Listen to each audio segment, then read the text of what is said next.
Okay, so we're meeting today to talk about the psychological structure of fascism by George Bataille. So we just started talking about homogeneity and heterogeneity. Should I give like a pretty quick summary of the essay? It would be wonderful. Okay, cool. I mean, I'm basically probably just gonna go off of like the notes that I already shared, but at least for parts 1 through 6, and then I can go through parts 7 through 12. I just finished those. So he talks about the big thing here is, or sorry, he starts from Marx, whose theory is that the economic base or material conditions of a society produce the superstructure or the social formation. So through the modes of production, you get the state itself. You get I believe you get courts, police, the military. Basically, everything that sits above the economic layer is produced as a result of the economic base, and it feeds back into the economic base. So it needs to reproduce its own conditions of production. So Bataille takes a that's sort of where he starts off, and he takes an approach to looking at like the structure of the state from a slightly different angle. He talks about the homogeneous and the heterogeneous. So the homogeneous is the part of society that can be assimilated, or, Fran, like you said earlier, conforms. And through it, everything is done for a reason. So everything is like utility, it's a means to an end. And the measure of that utility is money. And then you have it's not quite the heterogeneous society. He calls it heterogeneous elements. And these are the parts of society that can't really be brought into it. And everything in heterogeneity is not a utility. It's not productive. It's just things for themselves. So we can think of like thinking back to his earlier essay, like eroticism and saintliness and violence and stuff like. So the homogenous society is basically this mixture of like capitalists and then very like wealthy proletariat, and the heterogeneous elements are the very, very, very top and the very bottom. So it is like the very poor proletariat, those like working for a wage, and then also the king, or basically like the royal power, is not part of the homogenous society. And so the homogenous society is unified, but it's constantly sort of being destabilized and requires like protection. And so that's what the purpose of the state is. So to Bataille, the state is sort of a mixture of homogeneous and heterogeneous or sovereign elements. So an example of a heterogeneous element would be like the king in charge of the state. So in a democracy, the state sort of adapts, and in a despotic tyrannical, the state is more of like authoritarian. And so the state is able to fight against these external threats, but it can't do anything to fight against internal disruption. So like Marx says, the economic conditions produce a contradiction, and this leads to class struggle. And there's nothing that the state can do about that. So this is sort of the internal breakup of homogenous society place. And so if it does break up, then these sort of like formerly more savvy operators of homogeneity sort of become absorbed by the heterogeneous. So you can think of like capitalists that are, sort of, they have their finger on the pulse, will end up sort of joining this, like once they realize the ship's going down, they'll jump off and join the other force. And so he sort of So compared. Oh yeah, sorry. I'm wondering a question. Is there an implication of like a cyclical nature to homogeneous and heterogeneous societal elements? So how do you see that playing out? Like a sort of a homogeneous society having some sort of break, which then invites these heterogeneous elements in, and those elements perhaps define the new homogeneous element. I know that. Yeah. I think I'm a little astray there somewhere in terms of like the two not being turned one into the other. Yeah, that's a really good point, and he covers that in the second half, and I'll get to that pretty quickly. So he talks about and again, this is sort of just the last half of the notes that I shared. He talks about like heterogeneity as having sort of a sacred structure. So it's sort of, heterogeneity operates according to more of like a magical or imaginary logic, and so it uses concepts like what is pure and what is impure, as opposed to like what is useful and not useful. And so this plays out with fascism because it operates according to the logic of pure versus impure. And so when confronted with heterogeneity, or rather, anything that is like pure or impure, taboo, or mana, the opposite, like a decomposing body, people experience an affective reaction. So this is like an emotional reaction, which doesn't happen as part of homogenous society. So like there's nothing very emotional about, working 9 to 5. And this, people are either attracted or repulsed to it. These heterogeneous elements are either, are seen as like dynamic and charged, whereas homogeneity is kind of boring and static. And so people who are not unified can end up being unified through heterogeneity, but they can't be unified through through homogeneous society, like the promise of making. So these external heterogeneous elements can create unity, whereas homogeneous society can really only maintain it. And this is what fascism is. So fascist leaders are heterogeneous. They pursue power for the sake of power, not as a means to an end, and are able to unify by sort of pitting the pure versus the impure, or pure against the impure. And this works pretty well for homogenous society because there is already this sort of division of the rich versus the poor, and the rich want to oppress the poor. And so they can kind of work together to identify both the poor and the impure and then collectively oppress those. And so this binds together homogenous society and heterogeneity in a way that makes homogenous society beholden to heterogeneous elements in order to like maintain the unity. But the heterogeneous elements are not really beholden to homogeneous society because they don't really need any reason for existence. They just exist in and of themselves. And so this kind of creates this like new model of the state where you have sort of a king or like a royal power that ends up sitting at the top that is heterogeneous, but effectively like binds and stabilizes homogeneous society. So that's parts 1 through 6, and I can be a lot quicker with 7 through 12. Did anybody have any like questions about that part? No questions. I really appreciated your notes. I'm curious to learn about the other half of this essay. I'm not as familiar. I'm not saying that. I'm a little ashamed to say thank you, Mike. And one thing I really liked is where you say fascist leaders are heterogeneous and that they pursue power as an end in itself. I think the implication there is power is useful. And that is the sort of implication here. The figurehead, the king in charge being used as a tool by homogenous society to unify. Yep. I don't know. There's an implication there about power, almost destructive. Yeah, I mean, you can think of it as like a standing army doesn't really do anything. It's powerful, but it doesn't have an effect if it's not being utilized. Yeah, good point. It's like our American bases all around the world are not a money efficient, venture. Eddie, I guess that depends on the. Yeah, so they would be our bases would be part of homogenous society through the military because we in a democracy. It's certainly part of the global. Yeah, because we don't. I mean, I think it feels this way sometimes, but we don't currently live under a fascist dictatorship, which is almost maybe even a little bit more invisible that way. The neoliberal homogeneity. Something at the end that like we're not a fascist society because we own like the democratic quote unquote societies are not fascist only because they don't even care to rebel or something like. Yeah. Like we're too hopeless to even be fascist. That's basically the last. Yeah, that's the very last section. But sorry that's for skipping way ahead. No. Did you read the whole thing? No, I skipped through. Okay, cool. No, I can't hear you. It was a little hard. It was a little hard for me, the because in a certain sense, like, I mean, he's just saying like, well, like there's the normal kind of way of things, but then there's like the outliers that don't fit in. But it didn't, I guess it seemed a little, because well, there's also the issue he kind of brings up that it's like your emotions themselves are heterogeneous, like within, not just like within like the larger frame of things, looking at like the societal perspective, is there, say, homogeneous, heterogeneous, like even within the self, within each person, there's homogeneous, heterogeneous, right? Yeah, I think that's a really good point.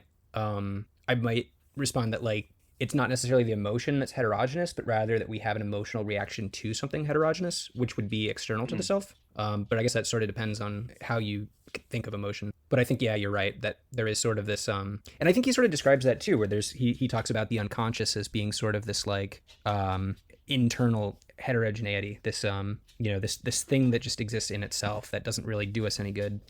So yeah, you're right. That is kind of, it's hard to say what the clear delineation is between homogeneous and heterogeneous. I can go, why don't I just go through 7 through 12 and then we can kind of just go back to any of them and dive in. So leaving off on sort of now the king sits atop, or this royal authority, they're never really, they become not really independent. He talks about sort of the rise of the king as being, the product of society. So like kings are crowned by already being the head of the military in a lot of cases. In this case, when he talks about fascism, he says that fascism is really able to unite all all these heterogeneous elements together. And so what it produces in the form of like the army is this like heterogeneity within homogeneity. So this is, Fran, what you were sort of talking about, the cyclical nature, where like if you look at an army, you have like basically nobility, you have rank, you have division, but at the same time there is this unified whole. And the way that this works is because each individual is emotionally or like religiously connected to the head of the army. So they basically, he describes each individual soldier in a fascist army as being pretty, what's the word he uses? Wretched. But then they attain a sort of personal glory through identification with the king. So the king sort of cancels out that wretchedness and makes them sovereign. He provides them with this like imperative, this like order.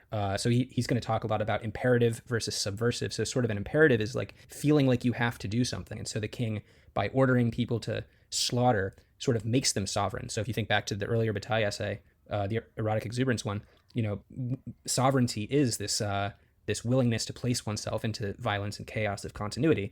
And if you can imagine a soldier being given orders to kill people, they are being made sovereign by this head of the army, and effectively they become sort of an extension of the chief's body.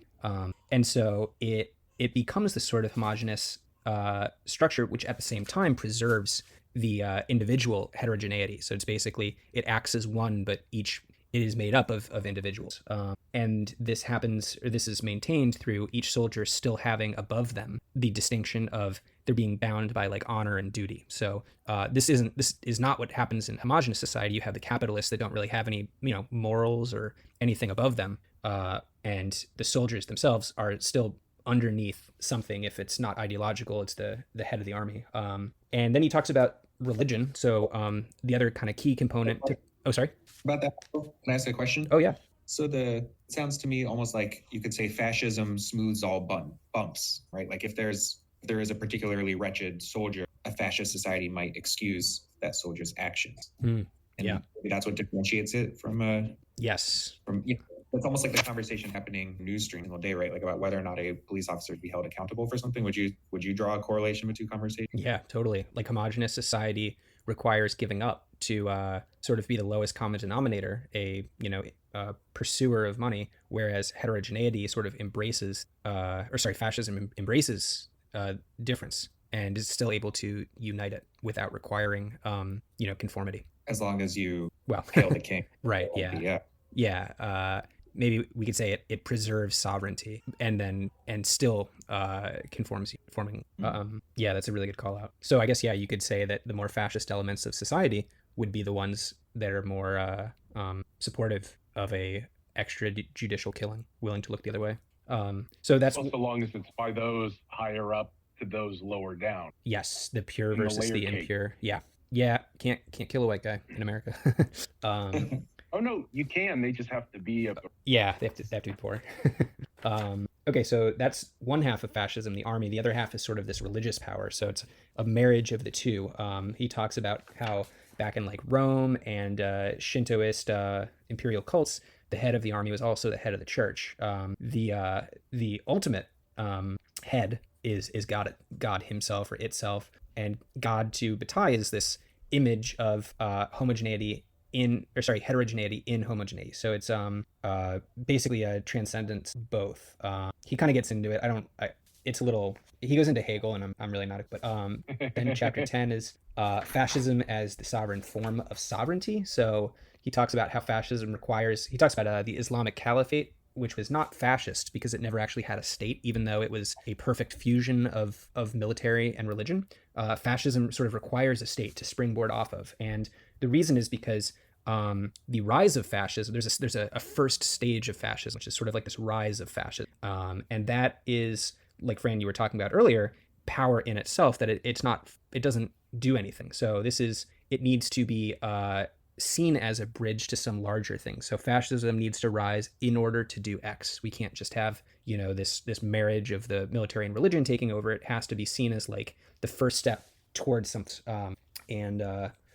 What it's really good at doing is it takes disparate classes and unifies them, which is something that socialism can't do. So socialism, just has the proletariat, which needs to become conscious and revolt, whereas fascism can take all sorts of different elements of society and it still unifies them. So and unlike sort of royal society, like sort of this traditional aristocratic society, fascism welcomes and incorporates the very lowest classes.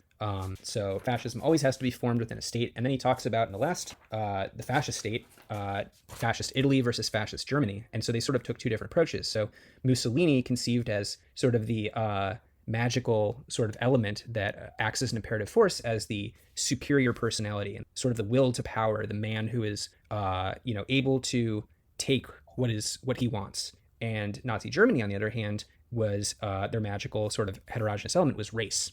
And so these were two different approaches, but they both work. And he sort of talks about how Mussolini didn't really distinguish himself from homogeneous society, and that's because he completely seized the state. But at the same time, he was not a product of the homogeneous society.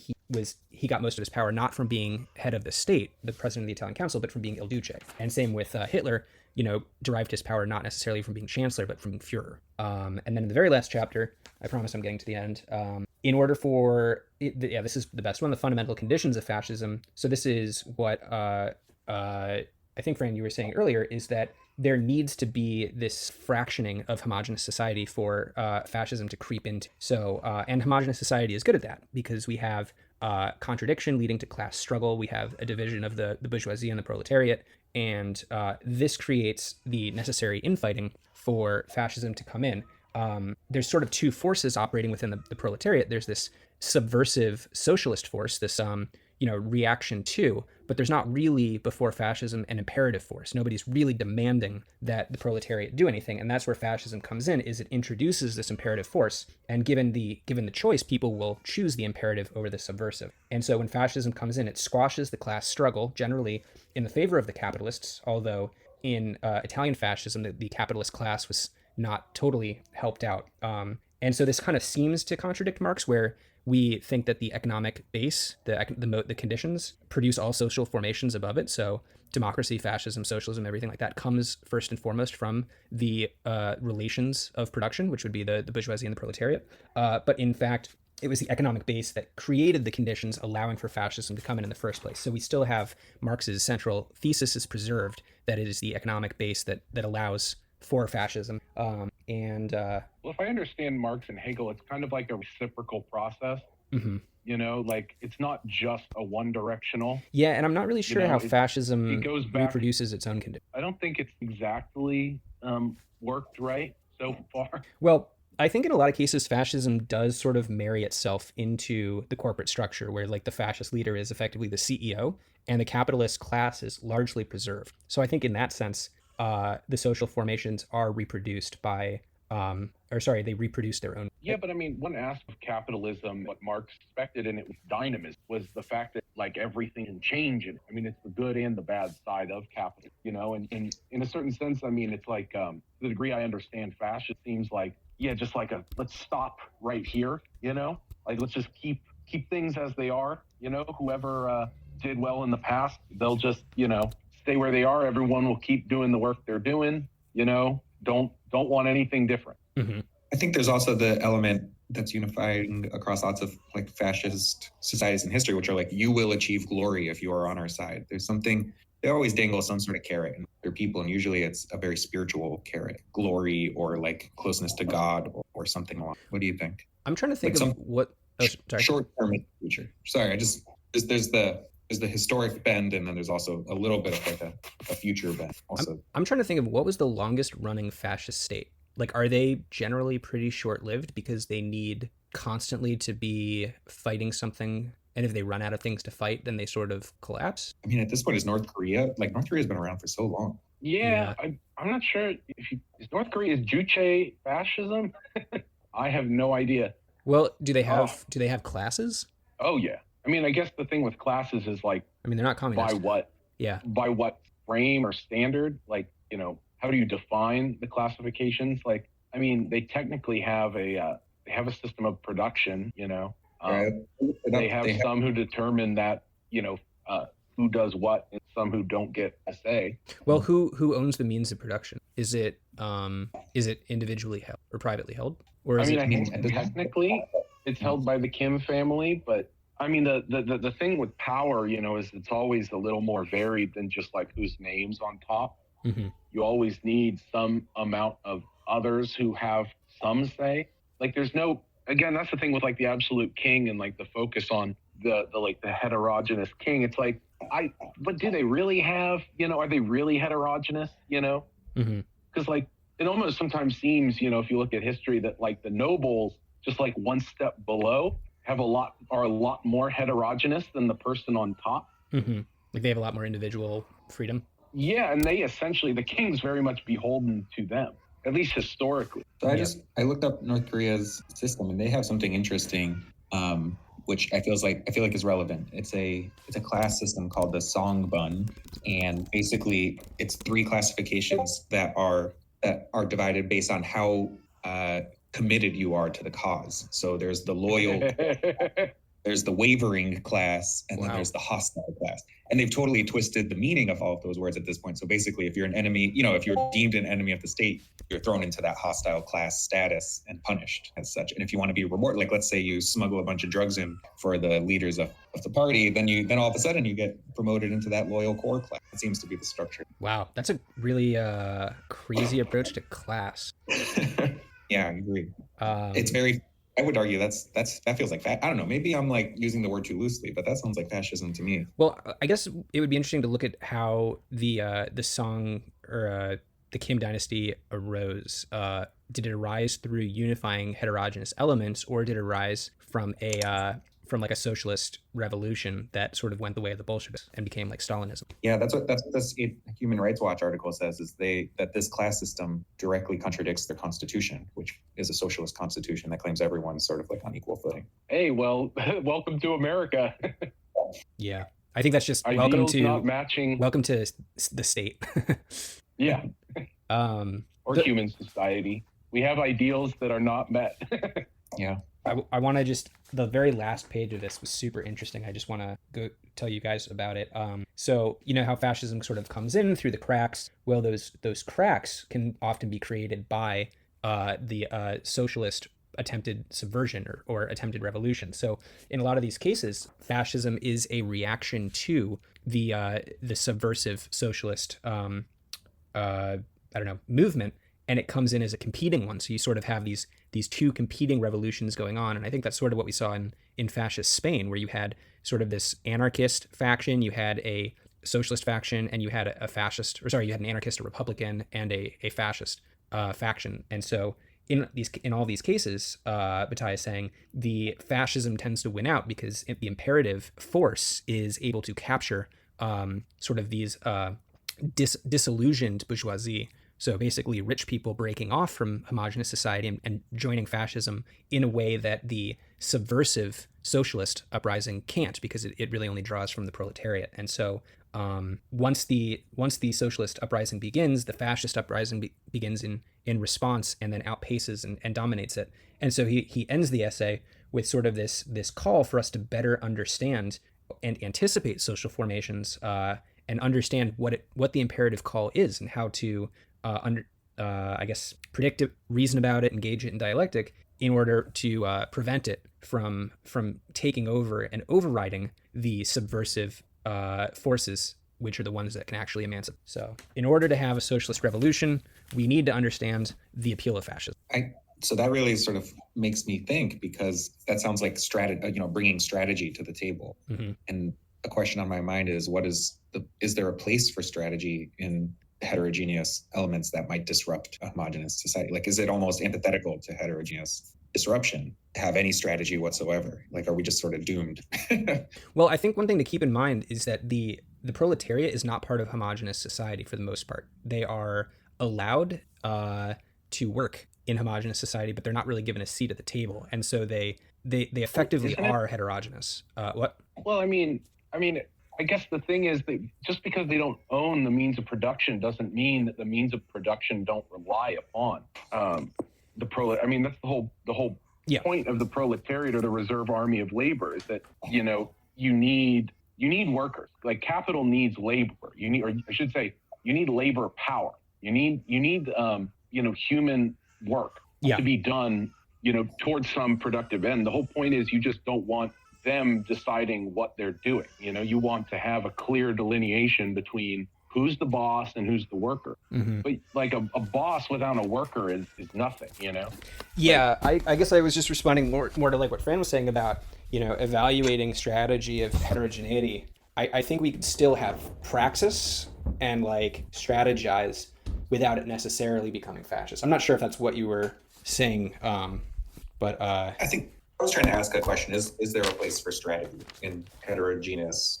Sorry, can someone pronounce that word out loud quickly? Heterogeneous. Heterogeneous, thank you. It's honestly, however, heterogeneous. Yeah. Same with like you can say homogeneous or homogeneous, you know? No, I demand conformity. You have to say it a certain way. I'm just going to imagine a hyphen between hetero and gene. I think that Yeah, who's the most loyal to these podcasts or whatever? You know, we gotta start ranking. Yeah, you got to use proper English. And Mike will decide who's. I mean, there's some great people out there who would argue that linguistics are the source of oppression. Oh yeah, totally. I think even Foucault, like when we were reading that, would say the biopolitics of language. But sorry, when you're saying room for strategy within heterogeneity, what type of heterogeneity are you talking about? Like, are you saying as like sort of more like socialist leaning heterogeneity? Or are you talking about heterogeneity in the generic?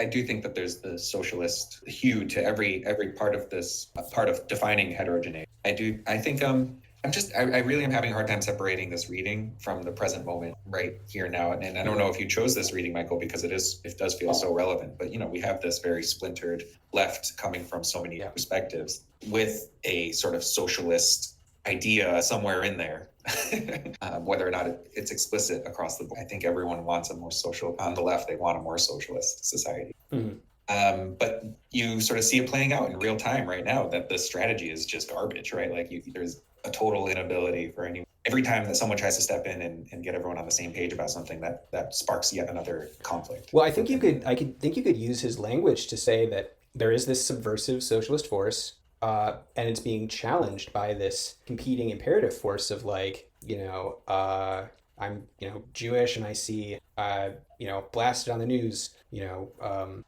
black people attacking Jews. There's this like all these riots in like the 80s in New York that created this a lot of tension between, the African American population and the Jewish population. And that acts as an imperative force, which counters the subversive force, or which overrides this like subversive anti-capitalist force. And so I think, you could maybe use that language to describe why there is this fracturing of the left, and it's maybe through the introduction of imperative forces, possibly into anyway. But yeah, I think it is super relevant to today, especially because if you look at who is uniting on the right, it's just so many different groups of people. Like you have the Trump people, you have Trump is probably the uniting force, but you have like Patriot Prayer, Proud Boy, like the Western chauvinists, you have the conspiracy theorists of QAnon, you have the nationalists of Make America Great Again. And all of these people are sort of brought into this umbrella ideology of Trumpism or rightism, and I think that is really the power of fascism. Don't forget the famous evangelicals who held their nose and voted for whatever. Yeah, that was really brave. This clap that did the same thing. Yeah, I mean, it's interesting to see that Trump wasn't more religious than he was, because if he was able, I almost feel like if he was able to truly fuse religion and the military, then that could have been the ISIS or the seal of the deal. Yeah. So then the question becomes less about homogeneity and heterogeneity and more about just like people with conviction, with morals, people who stand by their values versus people, why it sounds to me like there's basically fear on one side, right? Like fascism is born from fear. I would say fascism is born from like a combination of love and fear. So okay, sorry. Could you go on about that? Or? These different minority groups who unite under a sort of Trump style fascism. I'm sure there's correlations to like the 1930s that we could find. They unite. They put their values to the side because they're afraid of how much power they're losing so in this country, right? But they have a strategy in the homogeneity. But what about a lot of these people that never had power? Like, aren't a lot of the fascists pretty poor, and they are proletariat who are oppressed by a homogenous society? I guess one definition of fascism, or maybe just conservatism in general, is it's like the imagined outrage of having acquired power and then losing it. And so it doesn't necessarily tie it to a real power structure, which is why you can get conservatives, you can have very poor people with, reactionary fascist views that don't really stand to lose anything from a socialist. Well, I mean, Mike, especially when we think about, like, let's say racial power shifts in America. Like, I mean, that's been one huge boon to, like, poor whites, is just knowing you're, like, always better than, or that it's how do you call it? I don't think people want to necessarily rise to the top, but they certainly don't want to fall to the bottom. Mm-hmm. And so I think that's one huge motivator to, like, American fascists, or, those who would certainly leading that way, is they just like, they like being one rung up, at least. Yeah. We're just always having that bottom rung reserved for someone who's not them. Right. Yeah, I'm trying to think of how that works in Bataille's project, where I guess if you conceive of yourself, you can do that if you're very poor by still conceiving of yourself as pure, like with Nazi Germany, through like race, something that is maybe not, well, race is a bad example in America because it is a they call it a mode of oppression, but like, I don't know, let's say that there was some imaginary, truly imaginary way that you could establish yourself as pure and others as impure, then you're able to satisfy this, like, sadistic, I don't know. He talks a lot about psychological structure, but he keeps it pretty cursory, I think, on like talking about like what it means to like have sadistic like tendencies, or yeah. A quick question: What was in Mussolini's approach to fascism? What was the purity? What made someone pure? Do you know? Yeah, so his approach was different than Nazi Germany in that it wasn't about race; it was about like the will to power, and he saw within himself the superior personality, the embodiment of the nation. So through the strong-willed person, the nation state of Italy was made sovereign. So the more Italian you are, the more national you are. I think so. Yeah, the more nationalistic you are, the more you can see of yourself as an expression of that sovereignty, of that national, as opposed to like the individual sovereignty, more traditional fashion. That makes sense. I'm trying to think back to what Walter Benjamin's. It was such a good last section on explaining what fascism was, but it's been a little bit of this. Oh yeah. I don't know. Eddie or Nathan, did either of you guys have anything that, I don't know, you sort of came up in your mind as we were talking about this or going through it, or any like tangents or thoughts?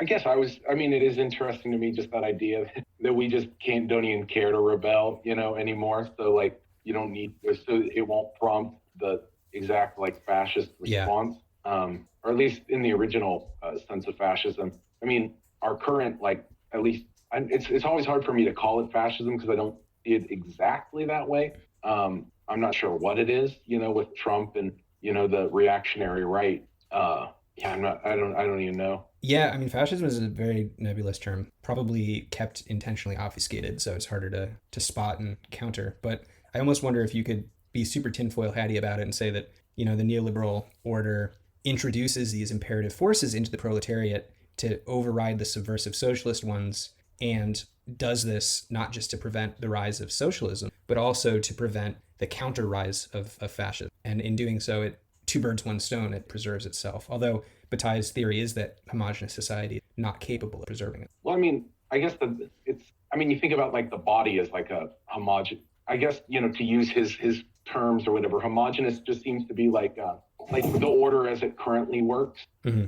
But like there's no immortal, just because that order is still composed of human beings, which are themselves individually, have their own individual heterogeneity. Well, I think maybe he would say capital is the because he says, I mean, capitalism is what relates human beings together, or at least to the degree that we are or live in a capitalist world system. That we are related through capitalist or through capital relation. Right. But I mean, we're still human beings. We're still living creatures. It's like, it's not like capital is the only way in which we can or have ever been connected or related to each other.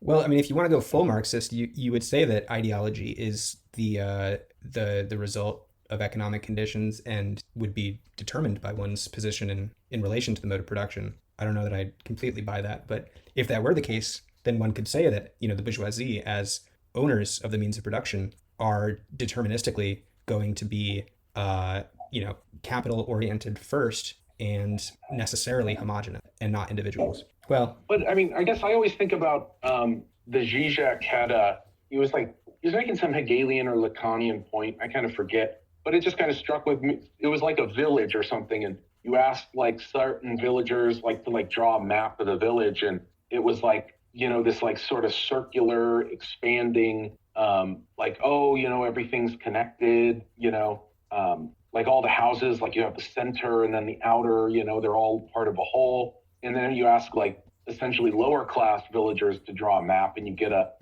very clear, here's where we are, then here's where we don't go. You know what I mean? Here's where we're not allowed. Whereas for the upper class, it's everything's a whole, So there's a certain perspective in the sense of who is part of the whole, it's a lot easier to see everything as a harmonious whole when it benefits you. Well, that reminds me of, oh, sorry. No, I was just saying it's a lot harder to see things as some glorious, perfect system, when it crushes you every day and the life out of you. Yeah, I mean, if you remember the second, maybe third chapter of Society the Spectacle, the quote talks about two becoming one versus one becoming two, and two becoming one is bourgeoisie logic. And I think that ties to what you're saying, is that bourgeoisie has this tendency to seek a oneness, a harmoniousness of everything, and the proletariat is constantly faced with division and contradiction. Yeah, I mean, it's always interesting to me how humans never reach a point where they're comfortable enough that they can be okay with we're bad or something, no matter how bad you are, you always kind of want to feel like you're doing good or like you're in the right. Right. Yeah. I don't know. It's just amazing to me how, the wealthiest people in our country and in the world, just love having an army of sycophants to just, praise them. I think we're probably the same. I shouldn't exempt myself from this. Well, I'm thinking back to Machiavelli, and I think there's this sort of tendency that one reveals themselves as, Machiavellian or sociopathic, that people come together to counter it. And so there has to be this facade, Elon Musk has this facade of helping humanity, get off the planet or some bullshit. And that's necessary. Otherwise, they would be directly attacked. And maybe they even internalize that. It's become this evolution, there's been a natural selection of sociopaths. The one that were too obvious about it, were removed, and there's become this this layered approach where you have to and you're not even aware of it.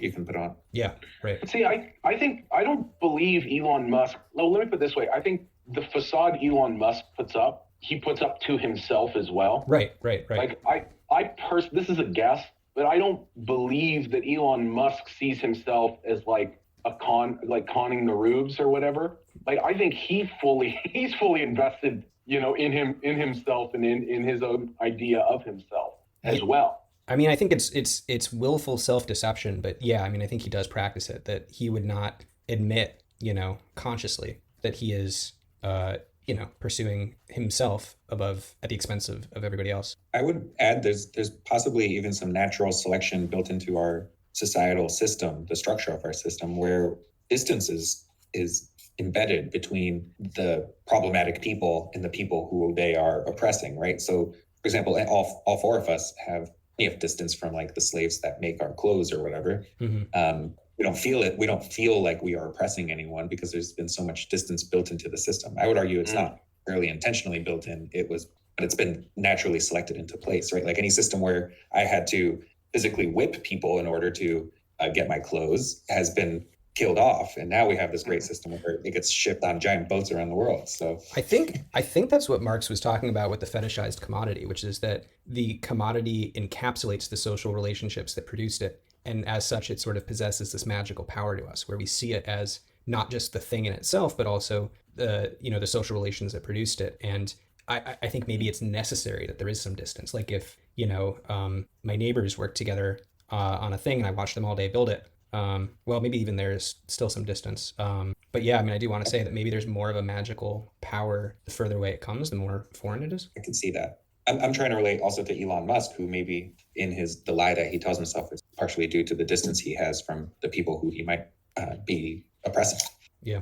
I mean, I love that idea of the embedded magical, magic that's in an object if I watch someone build it. Whereas, I don't know about you all, but if I find a nice chair on the side of the road on trash day and I bring it home, holy shit, that's my favorite chair. I can sit in it guilt-free.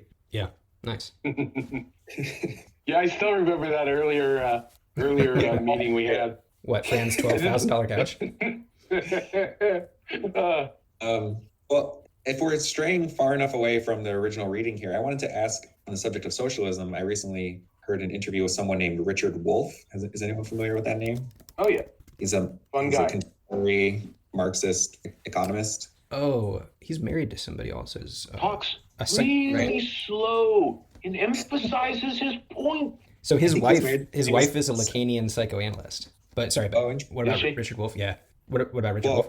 Well, I thought something that he said in an interview was very interesting, and where he defined socialism not as an alternative to capitalism, but as a critique to capitalism. And I don't know about you all, but when you go way back and you read some of the founding Enlightenment work, it's really inspiring. And you're like, oh, they were trying to create a system that avoids fascist people from entering it, right? And first of all, I'm by no means like well read in this, but I wonder if you all know where Marxists sit on the Enlightenment. But secondly, Richard Wolff spoke about how socialism is just the next iteration. It's like, great, capitalism worked for us for a little bit, now it's broken. So here's this great critique of capitalism. It's not that we're trying to revolutionize the system. We're really just trying to make it work again because it's broken, which I thought was a very compelling way to frame socialism. I like that a lot, Fran. Actually, if you could send me that, I'd be interested in hearing that because it was on a podcast. It was on Planet Money. Oh, cool. Yeah. Well, I will say this. It's how do you call it? Like when you're making when you're selling, you gotta kind of boost up. But at the same time, it's like the real aspiration of communism is an entirely new set of social relations. Is like how can we relate to ourselves outside of market transaction? So it's not exactly honest or true that you don't want to overthrow capitalism. I mean, I don't know. Maybe Wolff doesn't anymore. I mean, we might find that money is not the only way of producing contradiction within society. If you look at Stalinism, power created haves and have-nots as well, independently of money. Oh, yeah. Well, I mean, contradiction, I think that's inherent to human beings. I think we will always live in some amount of contradiction. I think maybe that might just, be an aspect of our existence. I guess the thing is, how do we transcend our current problems that result from, the wage relationship? Yeah. I mean, again, Marxism itself is a critique of capitalism that has no answers for this. It has maybe an idea of where to look, or at least an idea of why things are the way they currently are. But have you read? It is limited. Have you read Althusser? No. I just read his essay, Ideology and Ideological State Apparatuses, and he wrote this in the 60s, right before the French student riots.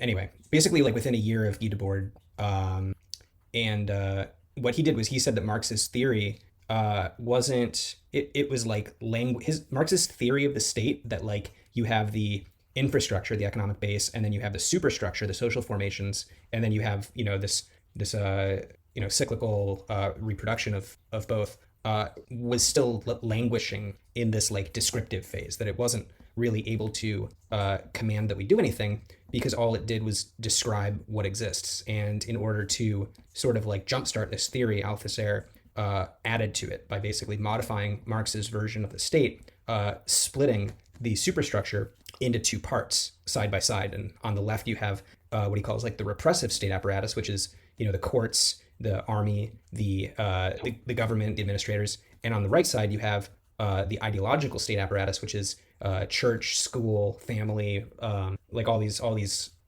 para, I guess, how would you describe them? Not employed by the state, basically these other apparatuses in society. And those two things working in conjunction are what reproduce the conditions of production.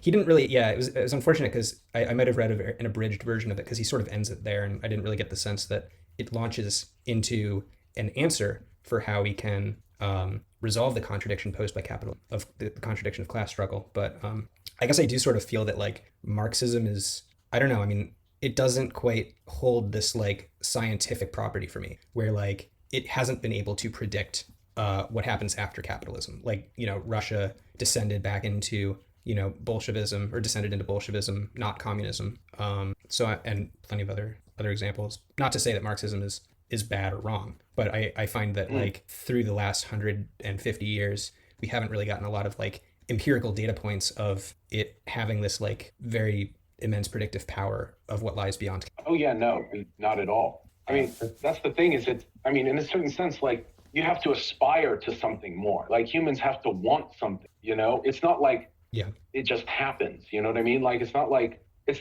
I guess it's not that we're just on like a train going, you know, what is it? We're not just taking what is that? The historical inevitability of communism or something. Yeah. You know, are you familiar with that idea of like, no, like, like communism is essentially inevitable. Like there's no other way but forward towards communism. Mm-hmm. I mean, you've heard that idea, right? In some form or another. Is that Marx? Yeah, this sort of. I think it's like a certain interpretation. That's like when you talk about like the kind of religion.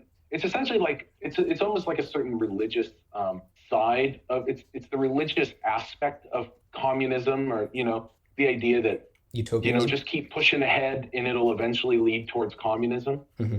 You know, like we'll eventually get there if we just keep going in that direction. I think that motivated a lot of the Stalinist or like Russian state. I mean, I could see that acting as an imperative force, to use Bataille's language, because I feel like right now, if all there is a subversive force, like, you know, the proletariat, the conscious proletariat that wants revolution, wants it in reaction to being oppressed. They want it to, you know, bring the top down and bring the bottom up. Then where do you go once you've had revolution? You know, you don't necessarily have anything that you're driving towards. You're really more of reacting to. Whereas an imperative force like this sort of communist utopia is, you know, sort of the gasoline, I guess. That. Yeah. I mean, again, I personally, it's very similar to that, you know, the moral arc of the universe bends towards justice. You've heard that, right? Mm-mm. No, it was like, I think it's a Martin Luther King quote, you know, Obama brought it out a lot, you know, that, you know, the world, you know, is becoming more just. It's just like a tendency of the world to be more just. Idea is that we're getting somewhere. We're getting perpetually without having to do anything. That's how some people interpret it. I feel is that we don't have to do anything. It'll come. You know, it's inevitable that it'll come. I kind of almost want to challenge the idea of using history at all. I think that, and I would also apply this to this sort of like utopian idea of like the primitive hunter-gatherer and this like return to nature or return to monkey, where it's like the past it's like a separate category. It's like not something that ought to factor into the present conditions. Like it factors into our conception of our present conditions, but I don't think that it like, okay, so like let's say 20,000 years ago, people lived in like, you know, harmony as hunter-gatherers in these very small tribes. We're past that point. Like that's just no longer an option. So to use that sort of reasoning in where we should go from here feels to me just like a logical like error. And I guess I would make the same argument towards like, is the universe becoming more just? I think that is almost like a separate thread. You know, I don't think that it's one that would or can factor into what our present conception of justice. But I don't know if I can define it. I want to clarify, I think what Nathan was saying is using is the universe getting more just? He was using that as a similar stance as perhaps the communist Russia had, which was if we just keep being communists, eventually we'll achieve good communism instead of the crappy world we live in now. Yeah. Yeah. And it's almost like it takes away the moral imperative from us, where there's the active agency. The active agent is the universe, not the concerted effort of individual. So it's almost like it's utopian in a sense, but it's not utopian in a way that leads to praxis. Right. Or it's pretty much like it leads to just do what you want. It'll happen anyways. Yeah. I think there is an adjustment to be made in like the world we live in now, where it's, you know, the driving force is selfishness, right? Like it's like don't ever dare think of others. Otherwise it doesn't, I don't know, that's my perception at the moment. Selfishness at all costs. I mean, I think it's sort of like when we were talking about Guy Debord, it's like all of our communication most of our communication is facilitated through money.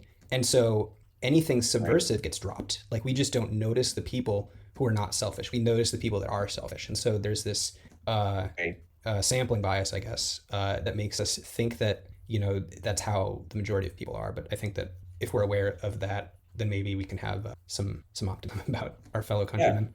I can buy that. Although I do know some incredibly selfish, unfortunately selfish people.